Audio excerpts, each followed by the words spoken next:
كلنا متفائلين ان شاء الله في العصر القادم. شنو تشوفوا اولويه بعد اطلاق ملف العفو على خير ان شاء الله؟ امور كثيره يعني على راسها مكافحه الفساد. على راسها مكافحه الفساد وباذن الله احنا متفائلين في الايام القادمه باذن الله. ومثل ما قال محمود مسلم قبل قليل في كلمته ان اليوم يجب ان يكون هناك مظله كبيره لكل اطراف المعارضه في المشهد السياسي.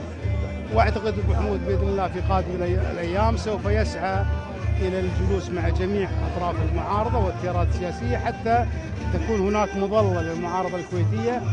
من خلال هذه المظله يتم الاتفاق على الاهداف للمرحله القادمه.